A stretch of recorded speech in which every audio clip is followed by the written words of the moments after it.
You're from Russia. Yes, I am. I am. I'm. So you've been here for a little over 20 years, and I want to hear your story. I want to hear, first of all, why you decided to come to America, and second of all, just give me a little bit of backstory about your travels to America, what you were doing when you came to America, and like we had talked about school and the student exchange program. Right. You go through that a little bit. Yeah. So I came to United States in 2000, right after Russia started having perestroika period of time. So the end of 90s, that was pretty rough. I get started involved with some of the international company that they start developing market in Russia territories. Yeah. And so I had opportunity to visit first time United States. It was in 1998. And it was a short trip, 2 weeks. We was in California, Los Angeles, had business meetings and stuff with a company that they're well known these days, and they was internationally expanding. So they in Russia territories in that time they was not open for business yet. So I was on some of the top, not top, but the first ones who was involved on that kind of thing. And we had a group of people who came first, and then after that trip, everything was like very fragile, I would say. The economy was not developed the way that everybody wanted. Yeah. So we start having a pretty big collapse. So on the end of 90s, the trades and stuff, the currency of local currency of rubles and currency of dollars, everything was on that kind of time. And so for one night there was 5 times drop. So that's shocked whole systems. And I was like, so I gotta do something. And there was basically the time that they forced me to find the place where I can immigrate, because this time is like started very harsh time, especially in the far east of Russia where I'm from. So we started experiencing shortages with food, with everything, and just living minimum. Yeah. You need to buy the food and whatever just to survive. There's very limited, and so that's basically open-minded for me to find a place where I can go and taking care of my family.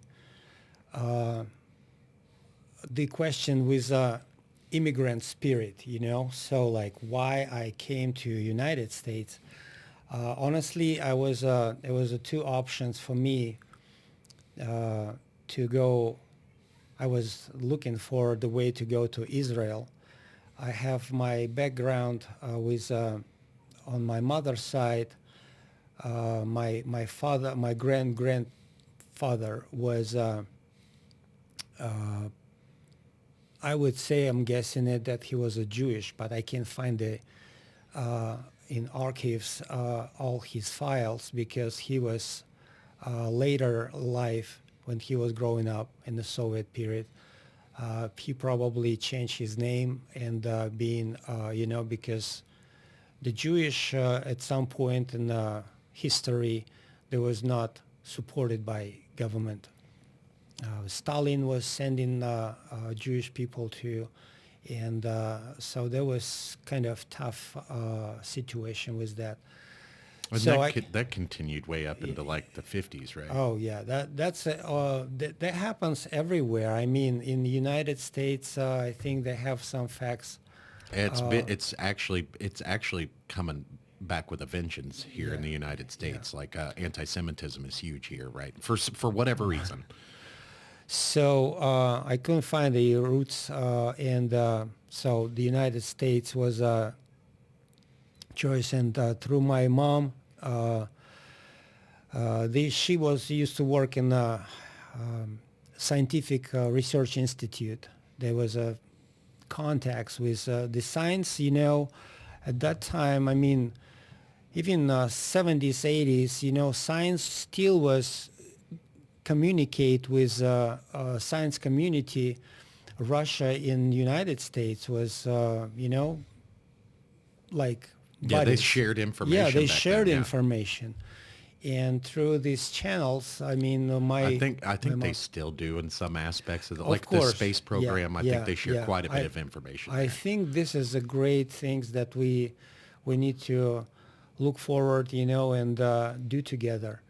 And so through this channel, we find the one of the scientists was knowing on United States the program that exchange for the students and language for the foreigners.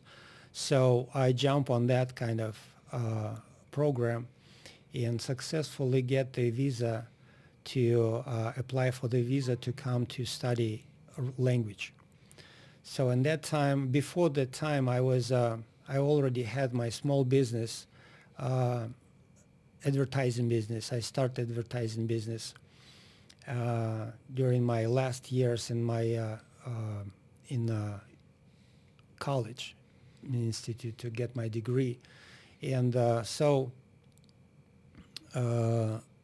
in that time, uh, when I get the visa for my international, I mean for the business interest to get the language, so that we close to cross the ocean with America. We have another countries, so the English, it's international language for the relationships and stuff. So I jump on that program and get a visa approved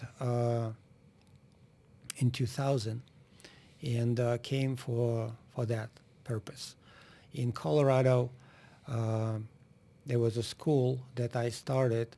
The immigration point, there was in New York, so I crossed the ocean, and there was an immigration point in New York. Colorado school, I was a private school, small. I graduated in a couple months, and then moved to continue my study, because for 2 months you can develop language, to the I was like barely speaking. So there was my status allowed me to continue. So I find the school in California, in Los Angeles. So that was a huge expand for my consciousness, and so I continue study language there, and graduated successfully in a year and a half, something like that. Yeah, so year and a half it took me, and after that, one of the company, local company, Russian American, they was owned by Russians, and they were serving Russian community stores in the whole community, I mean county, Los Angeles County. And we have about 30 stores around Los Angeles. It's a wholesale company that we distribute some specialty foods for Russian community stores. That's awesome. Is Yeah, that place yeah. still around these days? Yeah, yeah. That's I awesome. think, well, the company right now, they close after, But something similar. yeah, they has a similar, uh, in fact, if you, the jokes all the time, Russian is coming, from that movies. Uh, but Russians is already long time. I mean, in United States, all big cities in United States have a big Russian community. You just type it if you've been in the Chicago, New York, or any other big cities. You type Russian community store, you find the Russian community store. Through that, you can basically you find whoever and population can be very surprising. In Los Angeles County, I would say over 1 million. Wow. Yeah, over 1 million. Wow. That's just in Los Angeles County Yeah. alone. And So I found out that actually there's a huge Russian community near where we live. Yeah, So yeah. it's Kansas kind City, of yeah, it's Kansas kind of City. wild. The Kansas City not that big. That probably Yeah, I think maybe- there's only 800,000 in Kansas City proper. Period. So I would say if you with the Russian speakers, who is a former USSR country, they basically, they're probably around 1,000, maybe even more. yeah. So so that was a time that I was starting my establishing. I would say after I got a work visa for that company, my wife came with my son, and he was 8 years old at that time, and so we start new life. Basically, for me was interesting fact that I flew the tickets that I got from Russia and crossed to and landed to United States. It was on my birthday.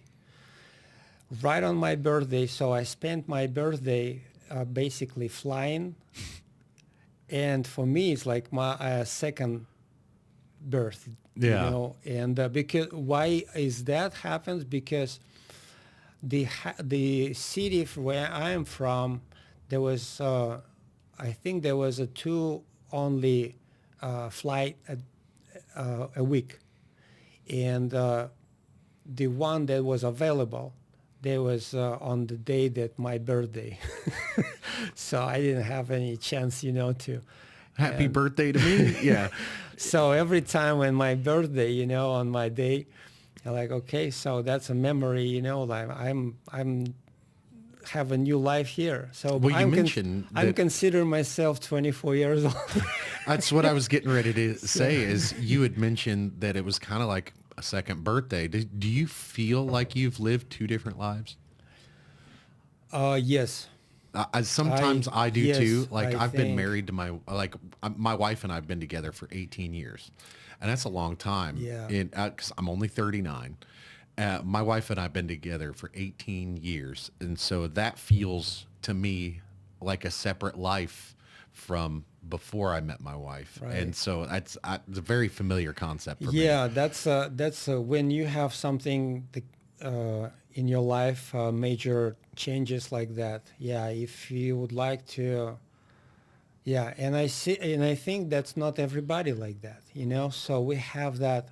When the people ask me why you did this, okay, well, my mind about speaking as a language, I was willing to when I was in my high school years, then when I was start getting my degree, so I was wondering to speak English language, so I was like addicted to, Yeah, yeah. to It's that. and English is the hardest second language to learn. It's yeah. if you're not an English speaker, it's really difficult to learn it. And whereas I don't know if it's easy for us to learn second languages like Spanish or Russian. I don't know because I learned a little bit of Spanish in school, and it was easy for me, but the Spanish speakers I spoke to had told me like you're speaking white people Spanish. Right. So, and I was like, well, I don't even know what that means. So, Yeah. but yeah, I absolutely agree. It's like it's a whole different experience when you think about when people talk about memories Right. of before I was with my wife. It's like, oh yeah, damn, that did happen, didn't it? Stuff like that. And I was just wondering if that was a similar experience because you were in your 30s when you came. Yeah, I was 33 years old when I came over, and that's the cultural shock first. Like I was already forgot all this stuff, so it will remind me if I'm coming back these days, you know. So Yeah. that's since that time I never been back, and the cultural shock.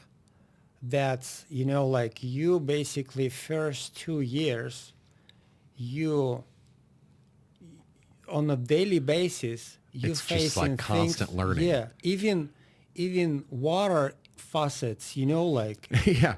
that was shocking to me. We have completely different setup. So on a daily basis, when you walk into the rooms, you know, so we have 220 outlet. Yeah. Here is 110. Then water is like, here's Cold. hot. Uh, Yeah, hot and here is cold is- cold. Here is hot. We have different. Yeah. Yeah. So, and the when you twist it, it's all this little details like that you touch in over daily basis, you know, bathrooms, heating cooling system, water in radiator, hot. Okay, we don't have this in the United States here. That, so it's like all these things, you know, like it's shocking. You know, my wife, she was crying when she came. She couldn't find the right bread Yeah. that we was growing all the years long. You know, Yeah. this is, and it's like when you taste something, you haven't depressed Yeah. of the things that you can't even touch or find it. That's why people who came to United States, immigrants, that's why they open all this, you know, grocery stores or small. And people like me love that shit. Yeah. Well, for Americans, yeah, that might be fun to go try something, you know. But yeah, we was experiencing that, and me personally, and then my wife, you know, like wow. And so that's what's I hope I answer all that. Yeah, absolutely. So my first introduction, and we talked about this the other day. My first introduction to Russia was Sylvester Stallone's Rocky Four, movie. and it's that movie. It was incredible because that was the only Russian culture I knew was from that movie. And Ivan Drago, when he's training, he's got all these electronics and science stuff. And I was just blown away by all that. And then Rocky Balboa trained in Siberia.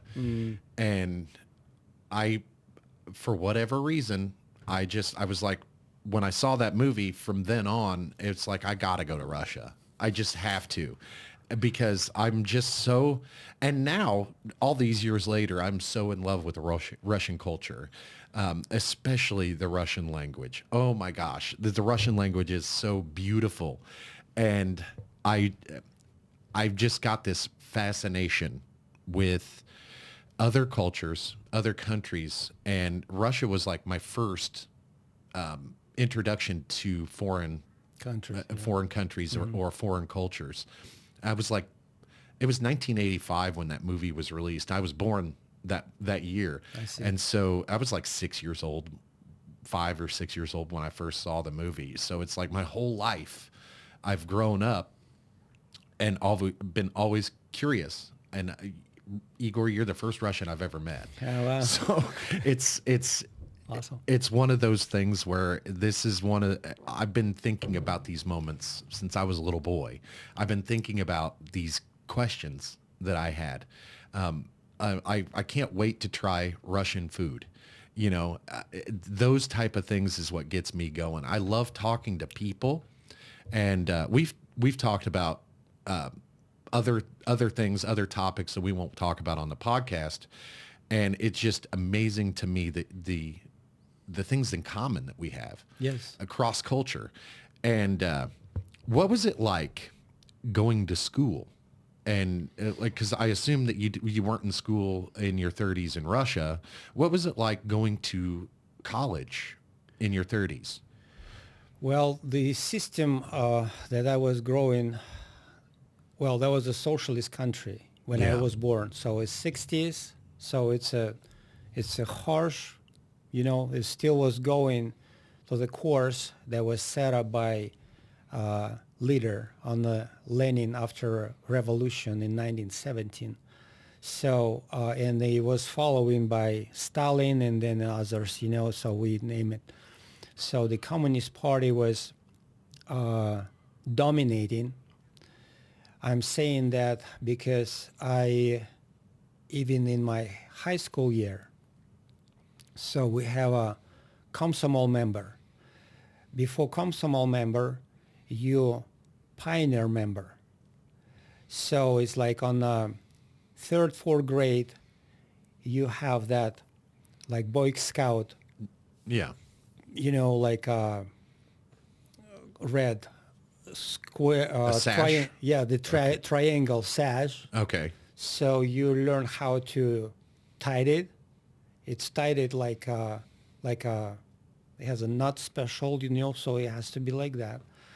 Then you come into the end of the high school years, and you have to become a Komsomol member. If you're not becoming a Komsomol member, they look at you as you religious person, or you just not supporting the system. Yeah. So that was kind of propaganda. I got my Komsomol member almost on the last year. Everybody like from this, top administrative school in our school was like in teachers, say, hey, why are you still not the Komsomol member? You like, but it was look like it was freely, so Yeah. you make a choice, you want to, but at the same time, like the questions like that, put you on the on the decision. So I'm okay to, with being a Komsomol member. Yeah. So what is the requirements? So you gotta pass the test. So some questions related to the party and stuff. So from the Komsomol member, that's a next step. It's open door for you to become a communist Okay. party. So that's basically there was a setup like that, Okay. stages. And so if you're not a Komsomol member, you're not gonna be a communist party, and you're not gonna join the party even, Right. So because there was a ruling part, we don't have any other, right? So these days, of course, that's different. So there has a communist party, there has another liberals and so much, So it's right now in the country, it's a more free, and you vote whoever you want to. Yeah. So if you have a leader of this communist party, they still have this party. There's a social, there has another groups, that they trying to be involved on votes and stuff to be a leader. And so that's their choice. Yeah. And what was the things you was asking me? So what was it like being in a college, in an American college specifically in your 30s? Because I was a high school dropout, and so I never made it past like the junior year. Right. But so I didn't have any schooling up into my 20s, 30s, and I assume that you didn't have any formal education in your 20s. But what was it like going to an American school in your 30s once you've already formulated your thoughts and opinions past grade schools? Actually, what happened after high school, and I was still live on that period of time when you reach to 18 years old, males go into the army. You have to serve the army. Yeah, I was going to ask about that Yes. next. So it's a serving time, and 3 years in Navy, 2 years in a regular army. So I served 2 years, and after when I before it was a year or close to the year when I had time before I would have to go to the army.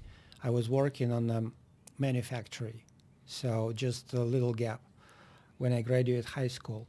So after I served 2 years, I decided to get a degree. So there was a programs that allowed everybody who already after service. Okay, yeah. You yeah. have kind of benefits. You can apply for the We have something similar yeah, here. yeah. It's called the GI Bill. Right, right. So in Russia, that time was also a benefit. You can skip that military service. You can go right after high school graduation. You can go to college or higher degree. Get the university and stuff. So after army, I apply for a degree in university and start studying. So it took me 4 years to get my degree, almost 5, because there was a time when I was going on a daily basis. Then I start working and do something, and evening time was a time that I was finish it. So basically we have a different setup for the people working classes, and you can also get degree in the same Okay. time. So that's a common right now. You even online, everything you can get degree in online. So it really wasn't that much different. Yeah, yeah.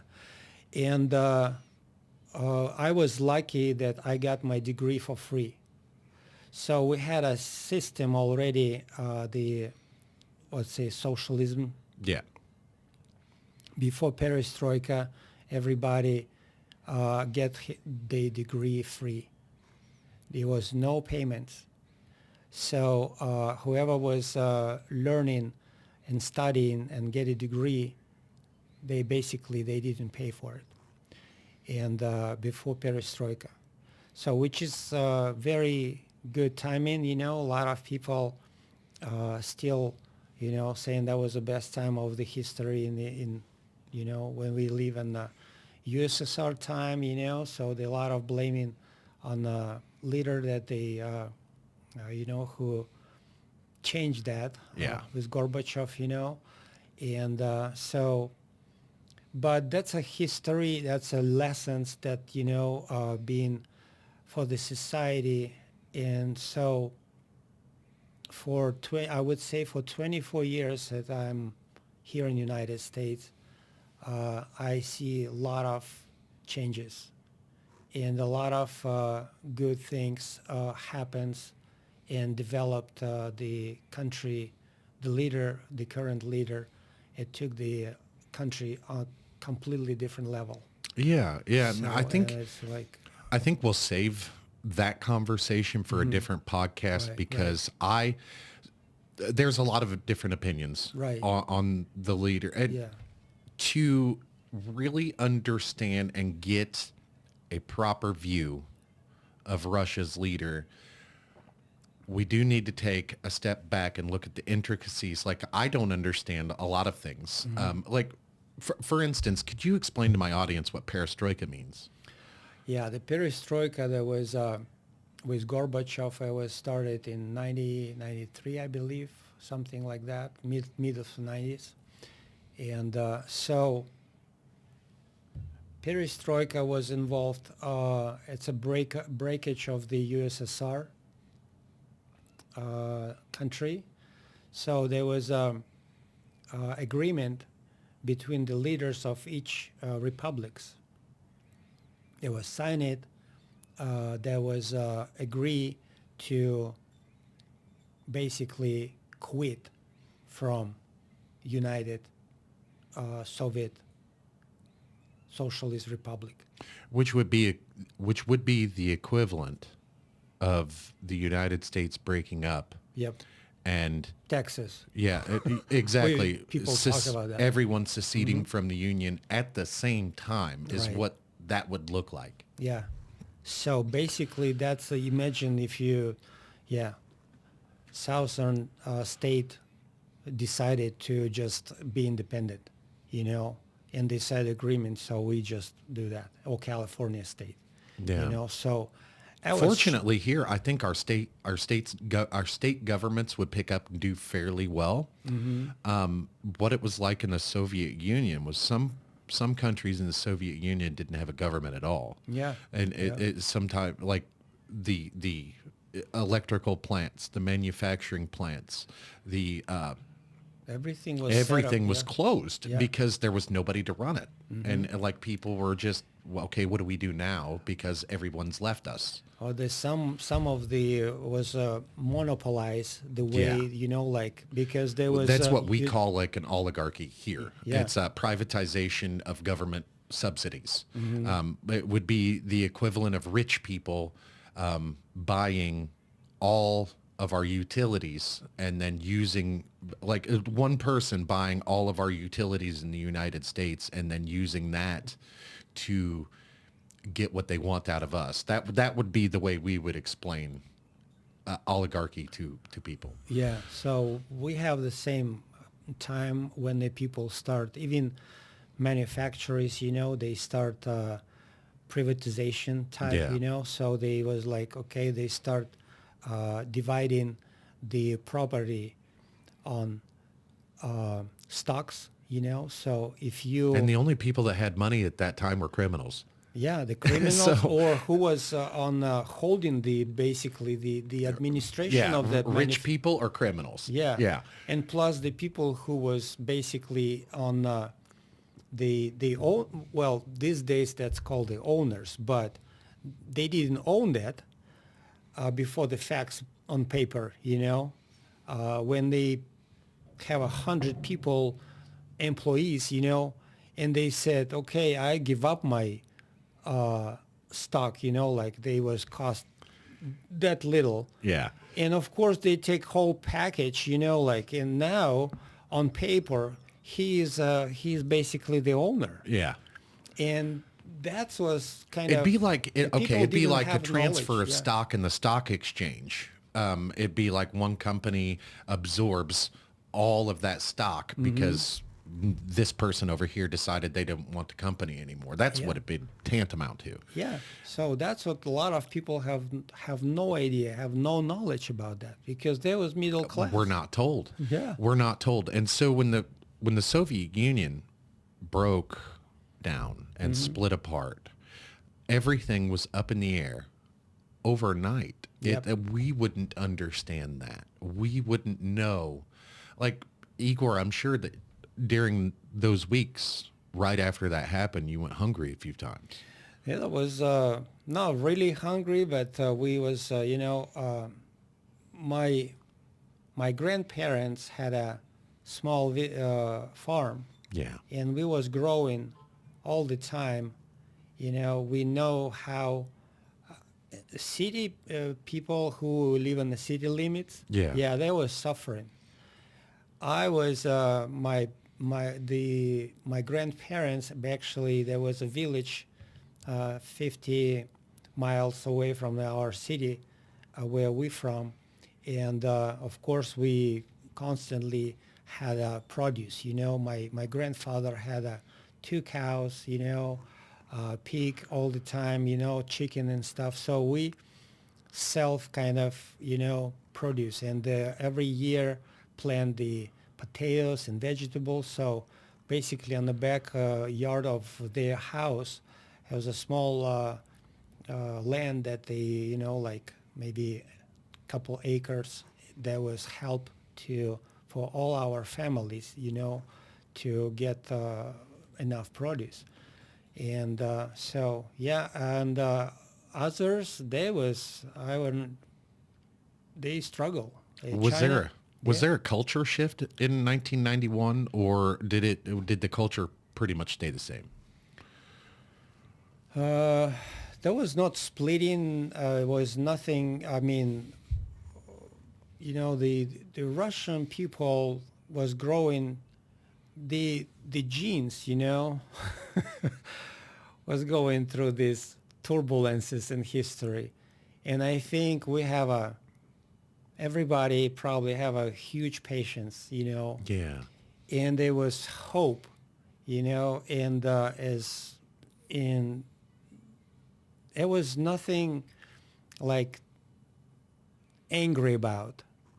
So they understand the circumstances and what's going on, so it's like, but nobody was thinking that we go against the government because this situation happens. Yeah. See, so nobody was blaming on the current government. Well, later they start blaming because, when they like things happens, and the consequences, like we continue falling, Yeah. and the time that start getting when the borders was open for import, from Western or, overseas countries, there was open market for and developed, the economy started going completely different way. Yeah. That was on a socialist time. Yeah. So there was So a little bit of a cultural shift, but not yeah, not wild cultural shift. well, there was continued churning, and I would say these days that's like a Western. Okay. Right Okay. now, it's if you comparing with China Communist Party, it's ruling and leading. Yeah. We don't have that. Yeah. So the Even though a lot of people want to say you do, Yeah. a lot of people want to say Russia is communist, and I don't think that's the case No, that's anymore. I I don't. I think the communism pretty much ended in the 90s Yeah, in yeah, Russia. right, So, yep. and that's just my personal opinion for everyone. Yeah, I'm thinking so too. I end that up. I also wanted to ask if do you know people in Russia currently? Yes, of course. I still have friends. My mother-in-law still live in our city. So you know what the current culture is? Is the culture in Russia right now more free than it was in, let's say, the 80s? Yeah, That's I would say that the free, open, basically the borders was open for, you know, on that time, perestroika starts. Basically, that was free. You have money, you can go whatever you want. yeah. And that was time that, but I would say that before perestroika, yeah, you have to go through all this kind of maybe system. If you want to visit Western countries, go to Europe, for example, so they will ask you many questions, you know, Yeah. like, what is it? So the top guys, you know, the Communist Party, they did that. No asking, you know. So the relationship was like they on top of the game. For the middle class, okay, you can go inside the country whatever you want. If you want to go to the beaches, or you know, we have a Black Sea, we have on the coast, you know, Very welcome. beautiful Yeah, areas. yeah. Kamchatka, Sakhalin, they has all these areas that they have you know, but not so many people want to travel that much because the 8 hours fly, nobody can afford the, and so people basically once a year they allowed be in vacation, you know, and go into the places like Sochi and the Black Yeah. Sea, you know, and all this area. Where Sochi, by the way, was the home for the Olympic Games in Right. what is it, 08? Yeah, Or yeah, was it it- 14? One of those two. It was Yeah, I 08 know. or 14, Yeah, the Sochi Olympics. yeah, 14. That was I pretty think. neat. Yeah, yeah. So yeah, that's what it is. And when the perestroika happens, that's open borders for everyone who wants to. And I'm telling you, my government, and this time when I decided to go, nobody was like even ask me question. Yeah. And I applied for visa in United States Embassy, and they said, "Why are you going?" So they asked me all these questions, you know, like, "What are you gonna do there?" So it was like, Well, like, I don't know. I'm not crossing, there. I'm crossing the border with United States. Who am I and why I'm going there? And I have to prove it that one point for immigrants who wants to come over, you have to prove that you're not going to stay in this country. So there was a temporarily, I didn't say I'm going to live in this country.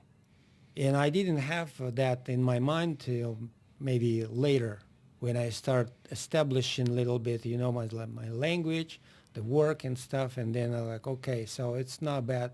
It's a good place, and as I said on the beginning, that was a hard time to go through. It was a turbulences and we didn't know where country going. Yeah. So, and I decided to, immigrate, and then, but to the consul, I have to say, okay, so that's my temporarily. I'm just telling you honestly right now. So I basically, at some point I has to lie. Yeah, yeah.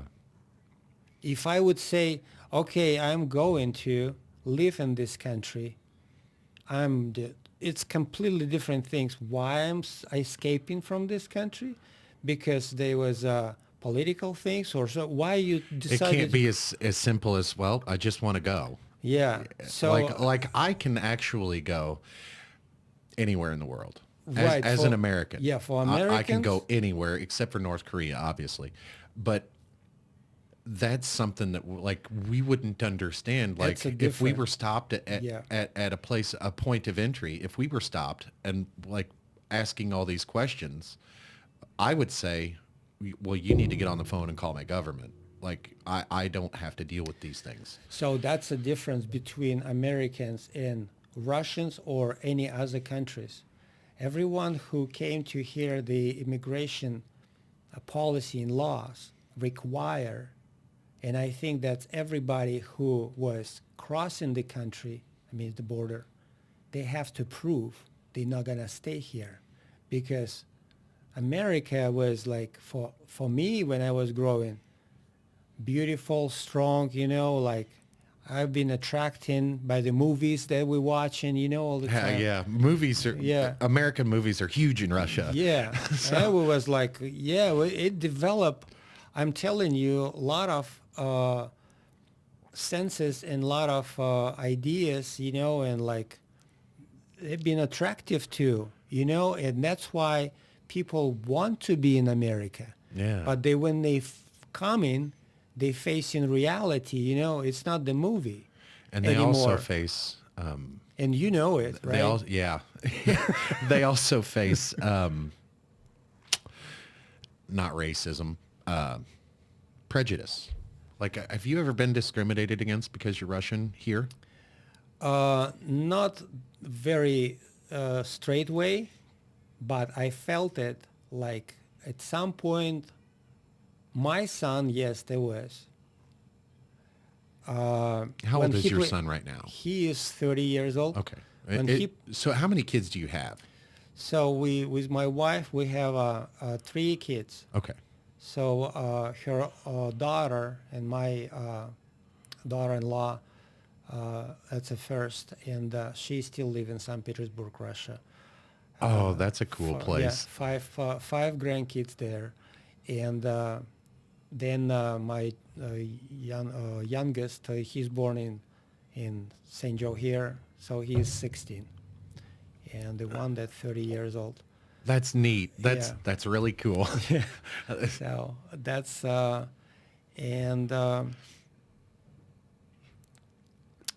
what happened. So let me ask you. You said some of your family lives in St. Petersburg. Yeah. What's for my audience that don't know, and I'll ask you to say the name of the city you come from in Russian. Okay. But for those of you that don't know, Russia is the biggest country by landmass in the world. And so when you say you're from Eastern Russia, that's way far away from the places where I like. Moscow is way far away. Right. So, could you say the name of the city? Yeah, the name of the city in Russian language, Khabarovsk. Khabarovsk. Khabarovsk. Good job. Thank you. Thank Good you. pronunciation. I There you go. You can be a good student. I can teach you Russian if you want. that would be awesome. I- That sounds amazing. Actually, I was doing 2 years teaching in private school here in town. Some students to teach them to read. That's first. awesome. And then, yeah, it can be very easy to start talking because the Russian grammar, it's a little different than English. Yeah, yeah. I know I've heard a lot of people in the media from Russia say that, hey, listen, we have to do this. We have to do this conversation in Russian because there are some things that I will say that do not translate. And one of those things is dialect. Like you don't, like a joke. Somebody translating Russian to English could miss a punchline. Yeah, we have jokes too, and yeah, it gotta be. There has a translation. There is a similarity. Yeah, yeah. The- There is a lot of so when I'm yeah. listening to Russian speakers, I can hear English sometimes, and I'll look over and like realize they weren't speaking English. That was just my understanding of what they said. So, yeah, absolutely. Like I would love to learn Russian. That would be Right, yeah, awesome yeah. because it's like I said, it's a very beautiful language. I love it, and I love hearing it. I love. It's one of those. It's not like German. You know, German sounds very angry, even when they're not angry. But Russian is a very beautiful, flowing language, and That's might be true, and it sometimes this can be very harsh. yes, The sounds, so and can be pronounced very rude. It sounds can be very rootish, like Yeah. it can be.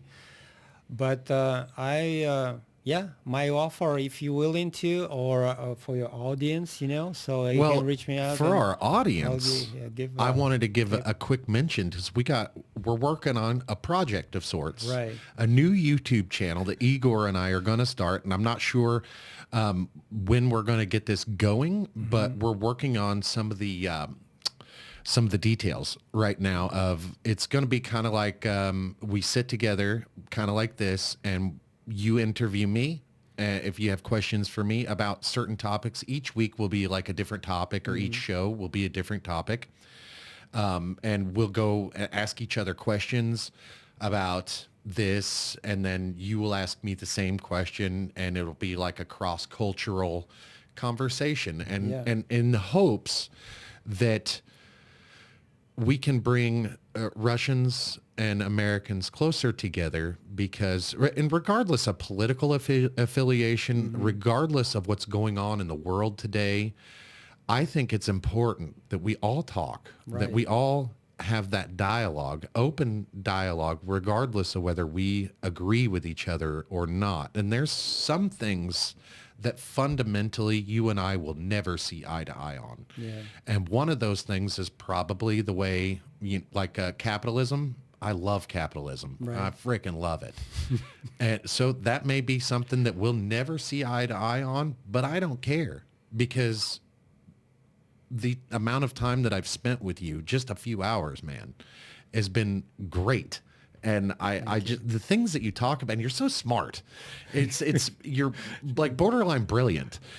And I when you talk to people in America, and especially in their 50s, you don't get that nuanced view on things like you have. And that's curious to me because like a lot of people I know have one way of looking at things. And if you scurry away from what their views are, if you have different views, they'll either put you in a box and say, well, just because you don't understand this, like you must be kind of dumb or whatever. When in reality, it's just people, different strokes for different folks. That would be an American Right. idiom Mm-hmm. that we say all the time. Different strokes for different folks. And if we can keep that in mind as we're talking to each other, we are individuals and we're all different. And for you, Igor, and for me, we are not our governments. Right. Right. We can talk Just middle without any of the animosity. And I don't even understand the animosity to begin with. Mm-hmm. But I mean, that's like, again, that's another conversation for a different time. Yeah. But without that dialogue, it's just, it's, we need that important dialogue. We need that. We need Right. conversations. We need to share, what your culture is like, what my culture is like. And one of the things that's different about our cultures is here in the United States, we have a volunteer military. Mm-hmm. It's not conscription. It's not Right. forced recruiting. None of that stuff. It's strictly volunteer. And so you spent, so you said 3 years in the Navy? 2 years in the Army. 2 years in the Army, and you did spend some time in the Navy. No Navy. No Navy? Just yeah. They've been chosen by the military commissions. Okay. So when you on teenage age, they track in your medical records. Okay. And on the end of the when you climb in close to the age where you have to, they pull you on in the office and they say, okay, so you will go to this place. Okay. It was no like choosing. What years was it? What It years was, were your service? 1984. Holy moly. So were you ever mobilized anywhere? Did you make it to Afghanistan? No, No? I was about to. Oh, it's It a was- good thing you didn't go. Yeah, I was. There was several months. I was already in that time, and I knew there might be a possibility. Yeah, so But I at know that- that the years that Afghanistan was going is like 79 to 89, I'm wanting to say. Yeah, that was end of the 80s. Yeah, and I don't remember. Yeah, let me think over. So it was several months. They start pulling out the. It was drawing. Okay. Russian was leaving, and that's. It was question about me and others. Yeah, So I'm when I so was- glad you didn't have to go Me there. I too. know a lot of people. I know a lot of people that ended up there for the global war on terror on our side, Then and they yeah, said that's like it's hell over America there. jumped there. Yeah. What the heck? What Why? happened? Well, they have answers. I believe so. These days, through the internet, we can find the answers. And Isn't that the craziest thing ever? Like, there's so much information available today. the topic for that discussions can be extraterrestrials lives and Yes. stuff, like UFO, because according to last kind of updates and info that's coming, like in Afghanistan, was first of all, there was a lot of sources, No and sh- then This is interesting. Let's get into this. so I was surprised. The year, I don't remember, 10, 15 years ago, the Time magazine started publishing about Afghanistan. And the time, I think there was already, United States was already there. Yeah. And right after Russia, I was attracted by that fact, and I started reading, and I discovered, so this Time magazine, they probably still exist, you can find that copy. And I was so shocked the facts that how many minerals and sources was there in that small little country. Yeah. And I'm like, is that we was fighting for there? And that's what caused United States then to get involved. And recent year, couple months, maybe a month ago, I find, when all these topics start popping out about UFO disclosures, and all this in Congress and stuff, and it was crossed with info. There was something in Afghanistan.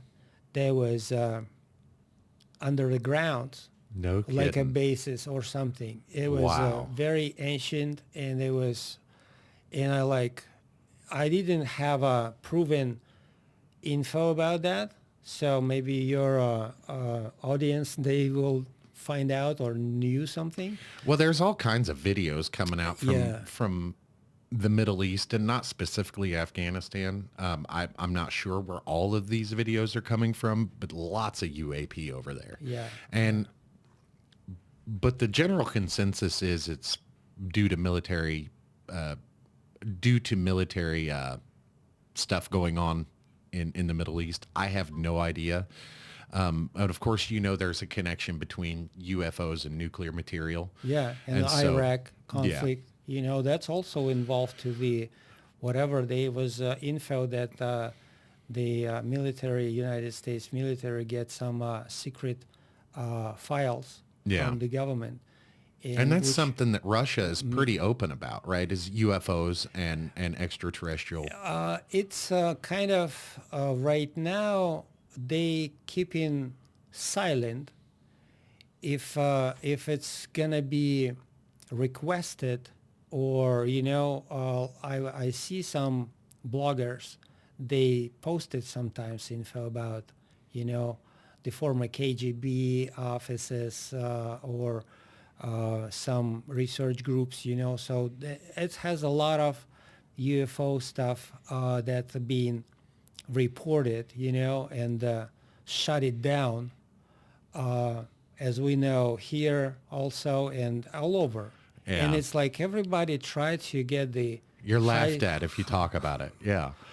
if you want to get the high technology, you have to shoot the UFO that they just come without any, you know, we come in with peace. Yeah.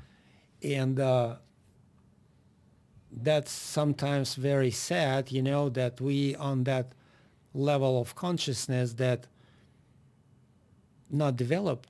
Yeah. So I attribute that to like human nature. Like we fear things we don't know and or fear things that we don't understand. Maybe that's in genes, yeah, at some point, and but the ancient teachers, who came to the earth, they teach us to be spreading love. Yeah. Be peaceful peacemakers. Will make it to heaven. So, but Yeah. And that's something a lot of people don't think about either. UFOs and religion yeah, are, and that's these days we gonna it's gonna be more curtains open up about this. I hope And, so, yeah, because I'm yes, very, very yeah, intrigued by the yeah. subject. And the more I learn, the more I want to learn. And And I think that some of that's secrecy. yeah. Like I have a fascination and love with the CIA, FBI, KGB, FSB, all of those intelligence services, mostly because of the legend that they all have.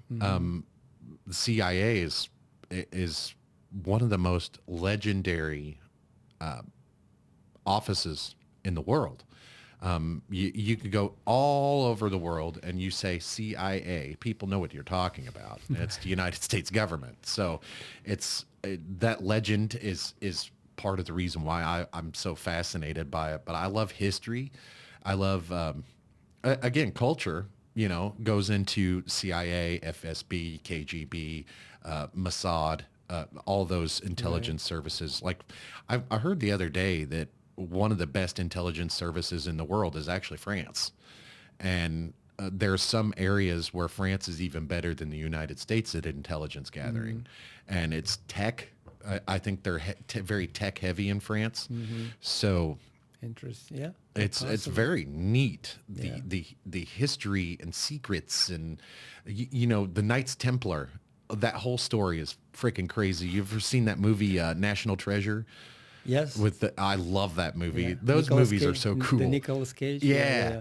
I'm a big Nicolas Cage fan too. Sylvester Stallone is one of my favorites because the Rocky movies Right, are right. just the whole story is amazing. I love the whole story of triumph and fighting. But then Rocky 4 was the first Rocky movie that I saw because it was on a videotape my parents had, and I just popped it in one day, and then I loved it.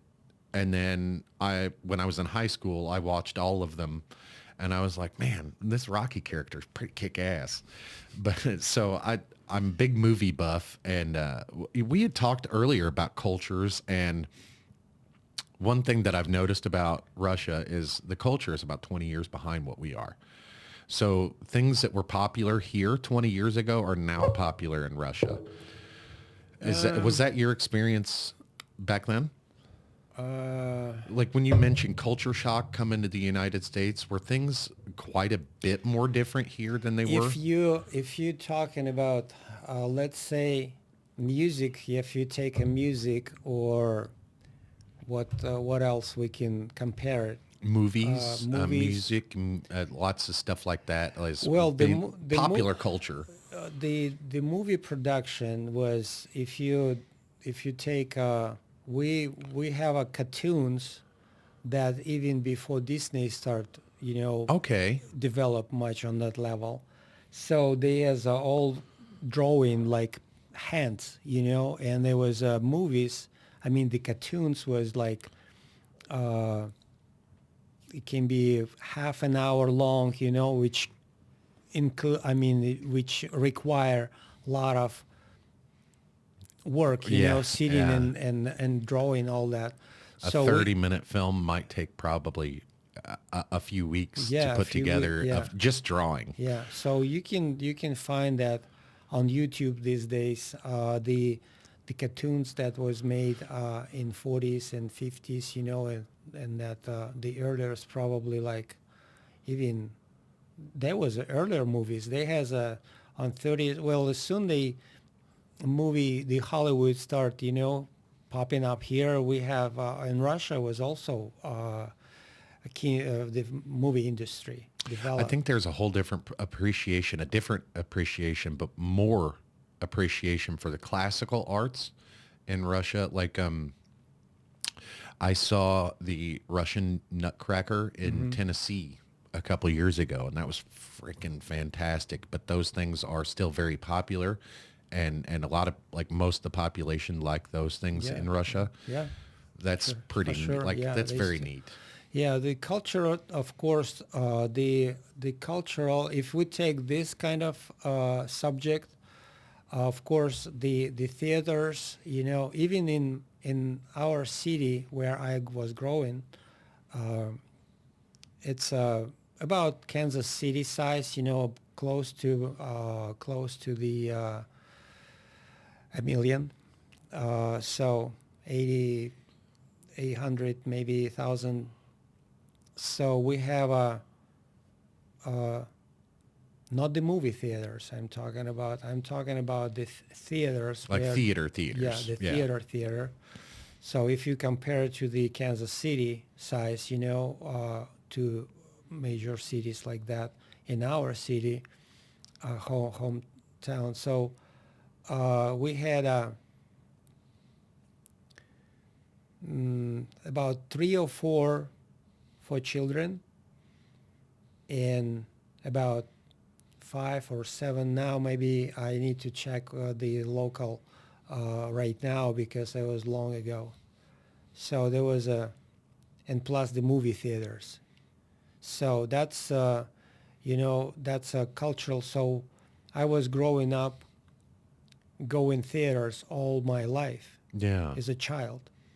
So that's which is developed, completely different mindset. So you watch on stages, native stories, folks, and then adults. When you adult life, you watching the performances on stage. It's a different, from that perspective. If we're talking about music, rock music was, I was growing on classical rock. Okay. I love all these bands that they very famous here too. Pink Floyd, Deep Purple, and The good stuff. yeah, the good stuff, the Queen, and so much. Rolling Stones, you name it. Yeah. So in the 90s, and 80s, 70s even, so we have all this. Then, of course, at that time, there was not so many groups that there was same kind of. So that was when the perestroika happens, so that was open up. And then we start having more common bands like that, so the rock bands, that the heavy metal, trash metal, like that was popping up, Yeah. and so for the local, and the communities. So people were singing in Russian, and then, so that was a startup. Pop music, also start booming. So everything what was very common on the West, it start influence little by see. little. And I would say at some point, not really good, because I was start getting so annoying, the LGBT, all these movements, when they start expanding, some countries reject that totally. I mean, in Russia, that's a considered disease. I get. Yeah. Yeah. And then we have already science behind it, and they stated that that's gonna be treatments for that people. Really? Yeah. Wow. That's So, interesting. That's yeah, very yeah, interesting. that's the last. That's a completely fresh new, info. I was also surprised by that, but yeah, Well, I mean, off air, I'll give you my opinions on that Mhm. because it's so I can I can hold two conflicting ideas in my head at the same time. I understand it, Yeah. but I don't believe that way, but I do understand it. I do understand, and we'll get into that a little bit off Well, air before you leave because it's very important to me, yeah, it's and you'll understand it when I say I'm it. yeah, I'm not against that, So as I'm living in a country that open about that, Yeah. everywhere, but I don't support the way that they promoting that. So Yep. That's what it's I was going to talk about. Yeah. even from the screen, and that's, I see the progression for the years that I come, even living in California 5 years, Some and would when some would call it subversion, Igor. and Some it's would call it subversion. so that's And you think about what's different. happening in your country and what we allow here, and you put those ideas together and you'll understand why it's happening. One government might take it to the extreme, but the other is taking it to the extreme too. Right, So right. it's not as black and white as it appears, Hmm. and it is a little bit of social contagion. Right. It's obvious. It's very obvious. There is a lot of quite a bit of social contagion there, and a lot of people, a lot of intelligent people, a lot of smart people would consider that subversion Hmm. because where it's starting. It's being indoctrinated in schools, and then it moves on to the colleges, and these people are coming out of the colleges and they're running shit. They are running country, our country. They won't let people like me run things. They are letting the educated people do it, and they're being educated in schools, very liberal schools. And there's a lot of what could be considered subversion happening. Yeah. And so I do understand other governments or other areas, other cultures reclusing from that, pulling back from that idea. I get it. And the same time, it's sad, and I was I've dealt with it impressed. with all three of my younger children. All three of my younger children, I've dealt with it. I was surprised by the facts, like the Christianity, when I start going deep on the history in this country that you open dictionary and they say country of immigrants, they came with a spirit to believe, right? So it was a strong believers. It was a strong believers who came to this country. And the Christianity was a main things when they was promoting new life, new establishing, on the new land. Yeah, that was... Well, you're familiar with re-education. Yeah. That's what we did. So the dirt part of it also, we're not talking about that, when they killed all native, But Yeah. this is also... That was actually quite a bit after the Right. founding of the country. That was in the 1800s, late 1800s, the Great Westward Expansion, or Manifest Destiny. It's when, that Gateway Arch in St. Louis. Yeah. That they call that the gateway to the West, because that's see. where the Westward Expansion started and moved west, and Oregon Trail and all that's 1800s. That's like 100 years after after the country started. So yeah, all this, the principles, that was settled by the settlers, the first people who, and how that transformation, happens, influenced by, like we'll say, evil or whatever, who it was close to the all what we experiencing on this country to these days, or what is coming. So that's in all these denominational structures, in the religious people, like they was taken apart. This is my opinion.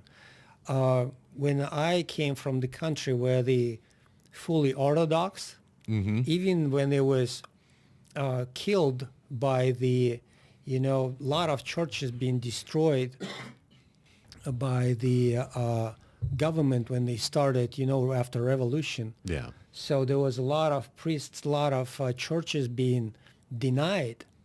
And the Lenin, he pronounced, he said that if people gonna believe in God, why we need these people?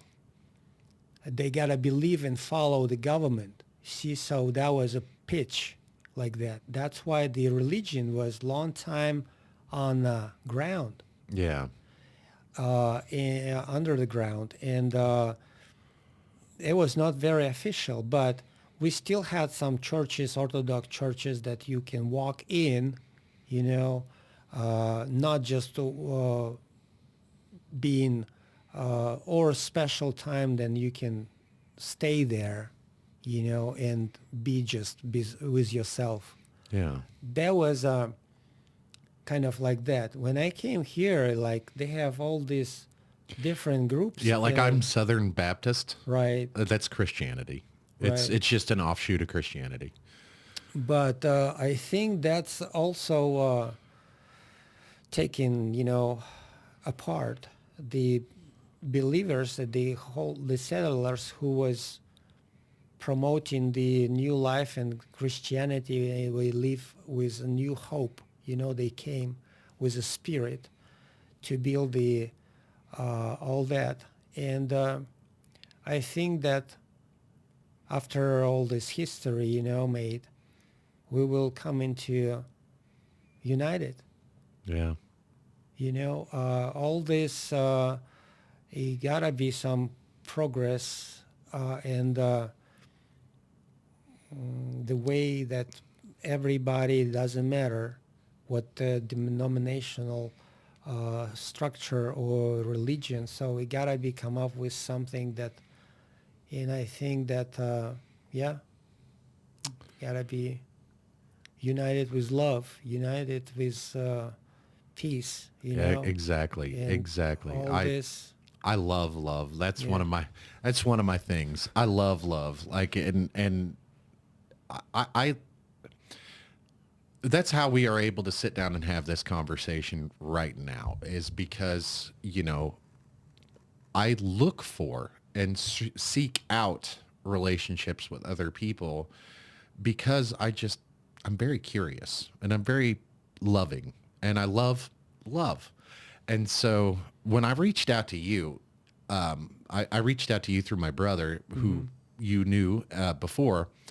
And I was like, man, I want to talk to Igor to talk about Russian culture and cross culture things and what it's like there versus here. And I wanted, because when we talked about where you're from in Eastern Russia, and then you think about how big Russia Yeah. is, eight what's hours 8 hours fly from my hometown to Moscow. yeah, 8 hours. Yeah, And that's insane. I couldn't even fathom that. and 7 weeks to travel on the train. If you go it by train, so Wow. it take a week. Wow. So Wow. I that's can't, what's the coolest place you've ever been in Russia? well, the coolest place, I think that's St. Petersburg.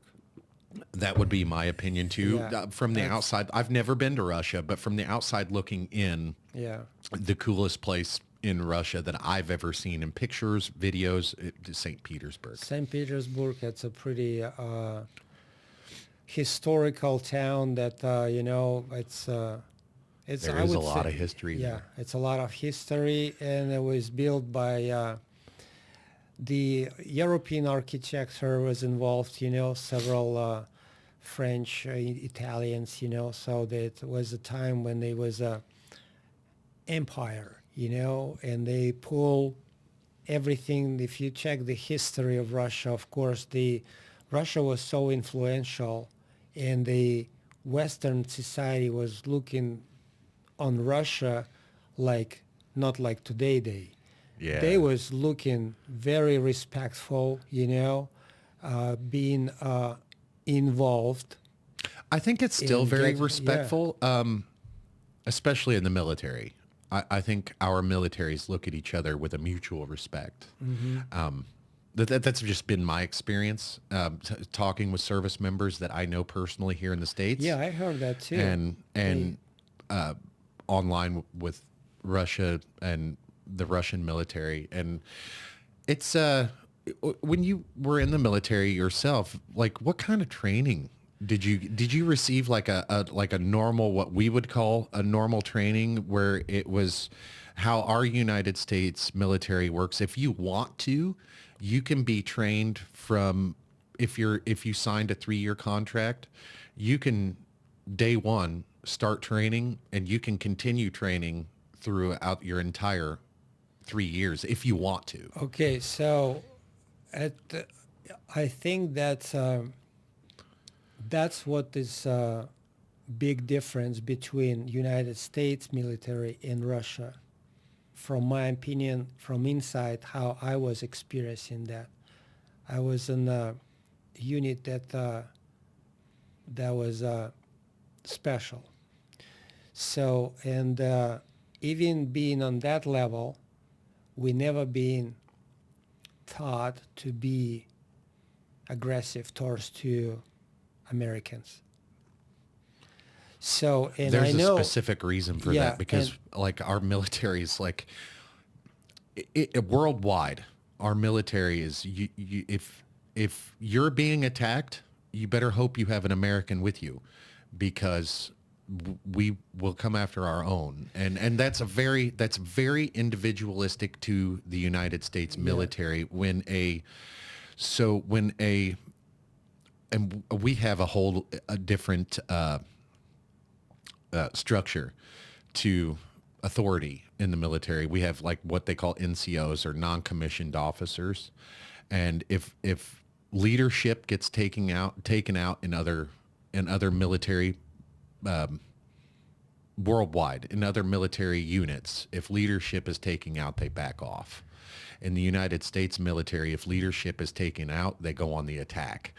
And that's, there's doctrine wise, there's huge differences that, like, we could get into at a different time. Right. But the reason why they, people just don't mess with one member of the United States military or two members of the United States military. I mean, if it's going to be an action, it's going to be an action, because one or two people, like, we will mobilize to go get those people. You see that Russia territory is so huge, and everything was since Second War, we was taught to be just defending. Yeah, As soon Russia was experiencing the Second War because the Germans invade the country, and they was trying to take over everything. So the country was defending, and since even that time, the Russia was never trying to expand, like. Well, It you doesn't look at make sense. It's like the what- Russian architecture. Yeah. It's all built to defend. That's like the giant concrete apartment blocks. Right. Those were built to protect the people that are in them. Yeah, And that's what a lot of I people don't understand that about. I would say that, and also they has as soon as a northern country, if you look on the meridians and stuff, so it's like a Canadian line, going.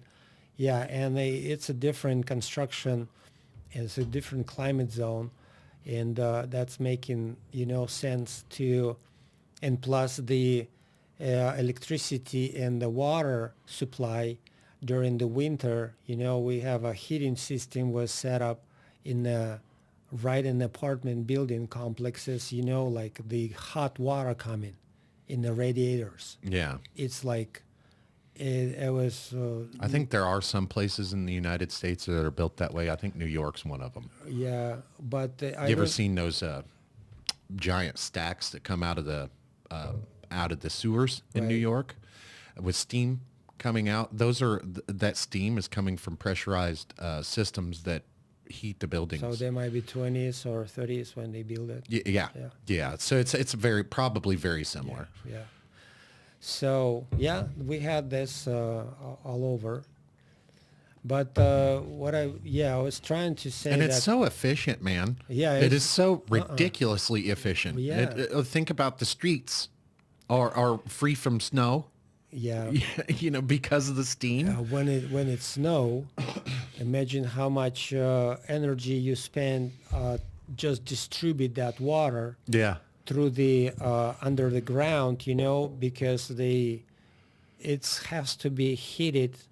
It's boiled. Yeah. It's a boiled water distributed through the whole lines to supply. And it can be used for so many different things. It's actually a very great system, and I don't know why, like, we don't use it more here. And in places like New York, it's old. Yeah, But it might it's be effective. Yeah, it's a very effective, maybe, but on a colder area when it's when the temperature fluctuates so much. Yeah, we don't get that cold here. Yeah, if in my hometown we have a freeze ground, it's almost a meter, which is Yeah. yeah, which is pretty good. It's a frozen. If you put the But that's pipe, like you have to be in under. freedom units. That's what we call them here. If we in feet, that's like 3.5 feet. Yeah, A meter. Yeah, and when you start having freezing cold winter, the lines somewhere they start popping up because there was or is old or there was something happens, So it's like a military time, or a war zone. You go in through the city and it's like constructions because the line was blow or Yeah. so it's just, you know, If something terrible happens, oh, it'll it was just tear so, up the yeah, entire road. yeah, and or just they were so old and they start popping on that Yeah. places, you know. That stuff happens here So too, like in just not as often. It happens, I think, in London a lot. I think London is heated the same way. I'm not 100% on that. That I do know that they have huge steam systems in London, but I don't know if all of London is that way. But it's really neat. It is really efficient. So winter in Russia is Siberia is in Russia, and that's yeah, one of that's those. what I my city where I'm from. It's considered Siberia. So Really? we have 30 below, 30 to 40 in Celsius. So the river that our city is standing, bordering with China, it's frozen down like 15 feet ice. Wow. So there's chunks of ice on the springtime. They start melting, flowing through the river. So you can come and watch how they icebergs of Hell ice. yeah. You know, Yeah, that's cool. occasionally you see that on the Missouri River here, but not Not 15 that. feet thick. Yeah, Like yeah, maybe an inch, yeah, but yeah. that's pretty wild. I one of those places that I've always wanted to see is like a Siberian, like because Yeah, out in the middle of nowhere, it's all you can see for miles is snow and ice, yeah. and If you will have I mean, if you want to experience and you have opportunity, I'll guide you there. hell yeah, what hell, I'm gonna take you up on that. Because I've been talking to the wife, Right, like I know that right now is probably not a great time to go, right, but I've always wanted to go to Russia, like always. And then I was telling my wife, I was like, hey, I'm making friends with a Russian speaker. right. So I was like, we maybe have a guide when we go. And she's like, I'm not going. Yeah. And I was like, I will. I'm not afraid. It's not like, who the hell am I? Nobody wants me, you know? Oh, Um, well, yeah, I don't know. It's I need to double check with how the entry I think right now there's no embassies open for us. So, I mean, for you, obviously, but to Russia to yeah, visit, for I example, think our embassies are closed there right now. And hopefully, we'll bring those relationships back. But, our you know, broadcast, our podcast. it's going to change the world, man. It's going to change the world. We're gonna bring these people together. I hope so. I mean, that's Well, the bottom line is we're just people. yeah, and the facts that we've been very close. I mean, and it's somewhere in I want to It's like 1944. We couldn't yeah, have been closer, you know? yeah, we together joined this. We've been ally in the Second War, and then 50s, 60s they start something. You know, Yeah. it's like what people say in Russia. That's like the black cat was going path through, or Yeah. like, and what happened? Why we start hate each other? Well, on a political level, but That's then, it. That's but that's then, pretty much it.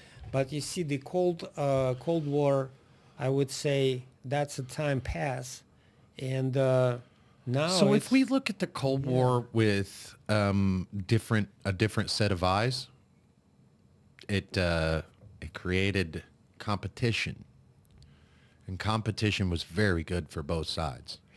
yeah, Very good for start both sides. And in 19 what's that? 60s, Well, Chernobyl was 80.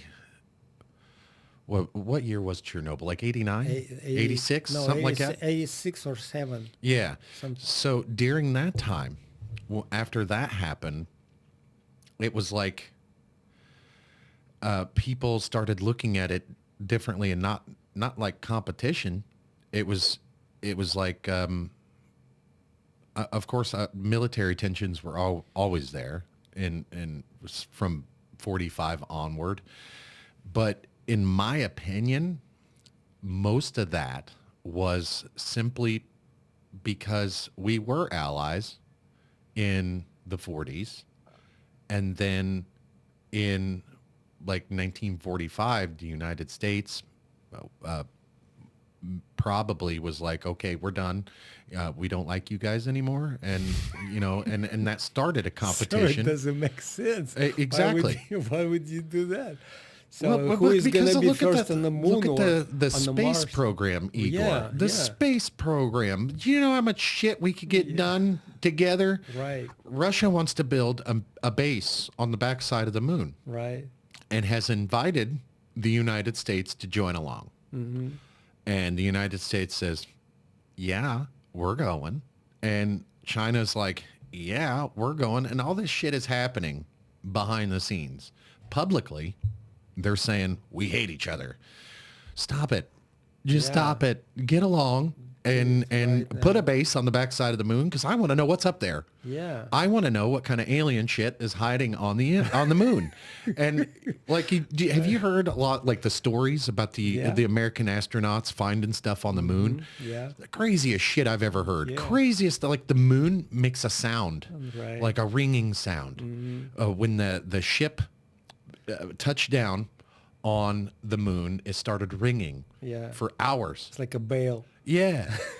What does that? Something hollow. Yeah, Why is it hollow? The moon, scientifically, where it is, doesn't make sense. How it stays there doesn't make sense. The fact that we only see one side of the moon Right. doesn't make sense.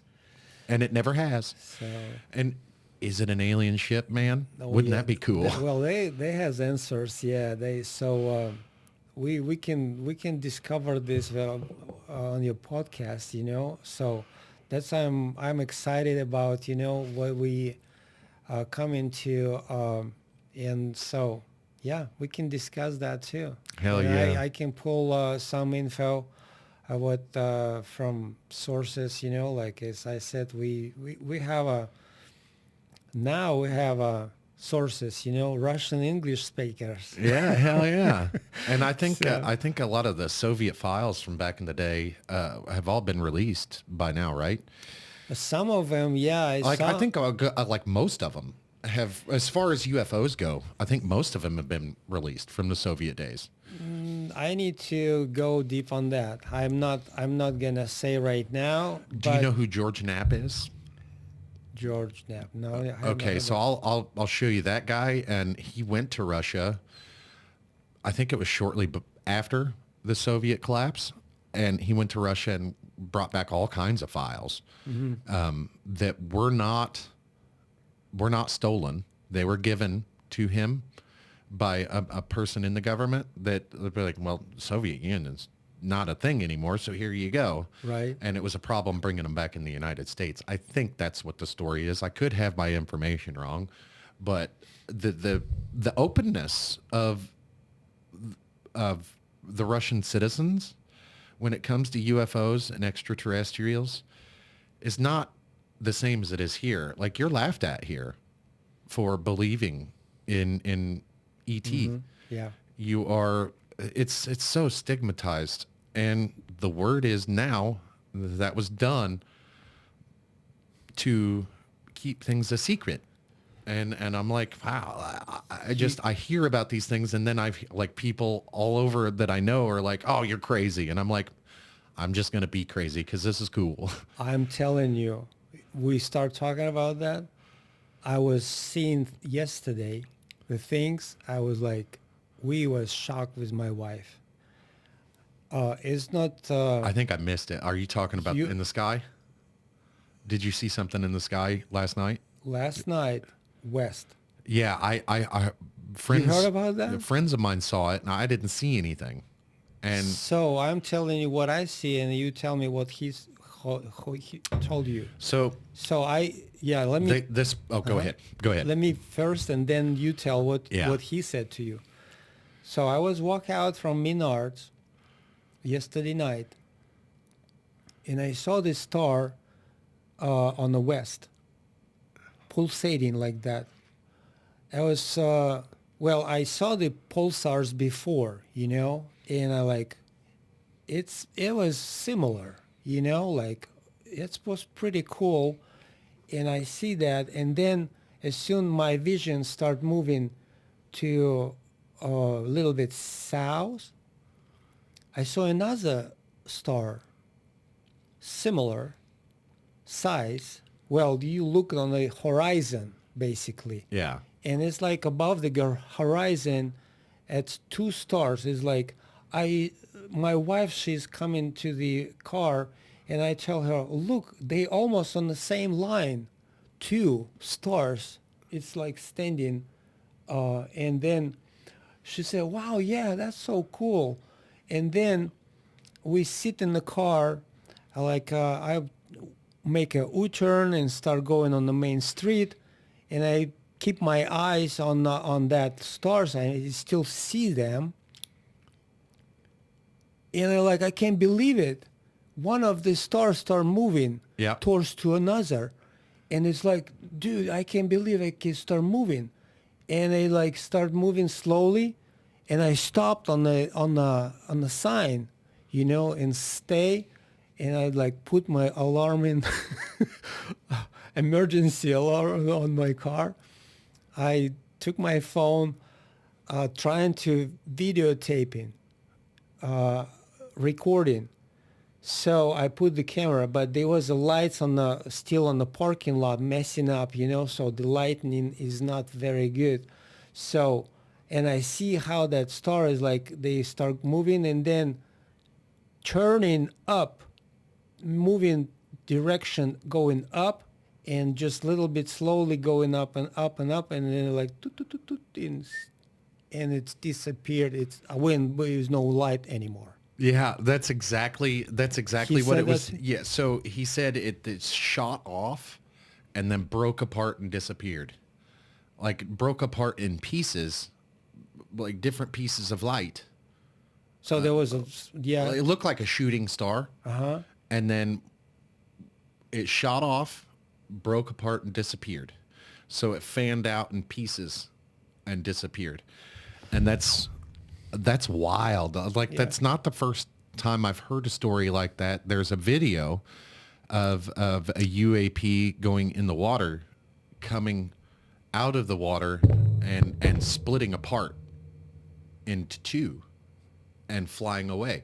It's happening so fast. It's wild. Mm-hmm.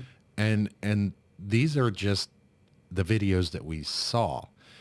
And I think with the things that are coming out in the media and stuff like that from the government, I think disclosure is right around the corner. I think a lot of things are going to happen in 2025. I don't know. They not gonna give up very easily. Hell no, they're Because not. it's like keeping these Well, I mean, secrets like it's been going on for almost a century. Yeah, exactly. Exactly. Yeah. And the hardcore secrecy from the United States government didn't happen until the 50s. And like 1947 is when Roswell happened. I think it was 47 or 48. Yeah. And right after that, they had the atomic commission and everybody that was involved with Japanese. the Manhattan Project. Oh, what was it about? Manhattan Project nukes. Okay. Everybody that was involved with that whole thing came up with like a nuclear secret program, and the UFO stuff has been tucked inside of that, from what I've heard. I think that's what the starting point where they being separated, Russia government, and United States. Because after this time, when the United States government took the part of the nuclear development, so they put this high priority and to use for what? See? And it's like, okay, we was Extortion. yeah, we bombed this Japanese twice, and so we see the power. Yeah. So now Igor, we saw the power before we That's- dropped them. They tested it. They tested it before they dropped it. But, I mean, since 1945, the United States has helped keep global peace since then. I mean, it's not been 100% peaceful, but the world is more safe But then statistically. but then how many conflicts was conducted by the United States government? A lot. If, A lot. If you dig the history, Yeah. right after Second War, we no other countries was like everywhere in the world. The conflict starts, Yeah. and it's like is it was a setup, and it's look like because the economy depend on it, Yeah. and so the people who rule in this, they probably the elites who have stocks of the military manufacturing stuff, so they in the Congress, and that's what this all about. Yeah. And that's a sad when we as a citizens on this country or other countries, they paid for all this guns and military stuff, to be advanced and just being on top of each other. Yeah. This is not right. And yeah, you're right. How much money can be spent on the explorations? Yeah. Or even we have two huge oceans, that I was just getting ready to say that. I was just getting ready to say that the ocean, like it's easier to get to space than it is to the bottom of the ocean. Right. And I would like to see some money spent mapping our oceans and shit, you know? And that's where I would like to go. I would also like to go quite a bit more to space and stuff like that. But exploration You and, will- and exploration and working together and cohesiveness between governments, I think it's you, fantastic You will idea. be shocked if you Google the north part of the Canada, Yeah. what is in the bottom of these seas or bays. You will be shocked. It's like there has a structures there. Yeah. You can even I can see that Yeah. through this Google. Yeah. But you gotta be very accurate, and when you start moving the lines, it's not showing right away because it's a sheet of ice there. Yeah. But the technology that they Google has it, so they still have ability to, and you can see the lines, squares Yeah. Yeah. on the bottom of this bay. Yeah. Right angles do not happen in nature. And it's So- like, wait a minute, is it something in the program that affecting what I'm seeing? Because if I'm gonna do this the same things on other are part of the maps of world, I'm not seeing this. Yeah. But this is areas I just recently discovered that I have no idea. I was like, let me see what's going on there, and it's like the ages of the continents, somewhere they look like they were scooping specially. Like, what the heck? Yes. I was like, okay, I don't this line go into this bay, and it's like these bays look like, wow, what is in the deep? I start going deeper in the water, and the appear the images. It's like, dude, it's like squares or triangles. It's like, what? Yeah. Have you ever watched any Randall Carlson stuff? No. So you'll have to check him out because he's got some wild theories about like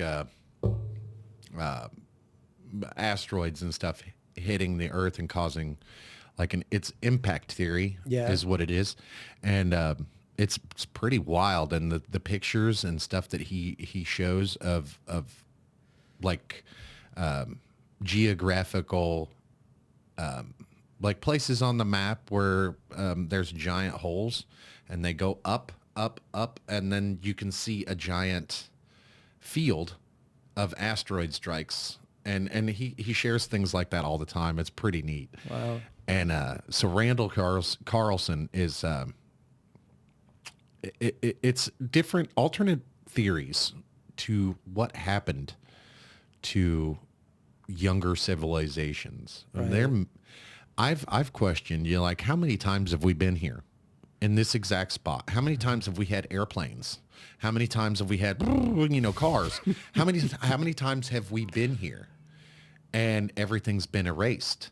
And I just think about that shit all the time. It derives something like my imagination, and I daydream a lot. So that's what I think about when I daydream. Right. And then when I go to sleep every night, I listen to UFO shows. Right. So it's wild. But that will, I think that will open up for you soon. Hell yeah. I have some info for you so that we can, I just intrigue you and your listeners. So we will. Well, hopefully I intrigue see- you just as much as I'm just surprised how we shift from how from we the went from conversation culture to UFOs. from immigration when I came to United States and then like to the UFOs. Man, this is side. just a conversation. That's what the podcast Right, really yeah, is. Like, yes. right?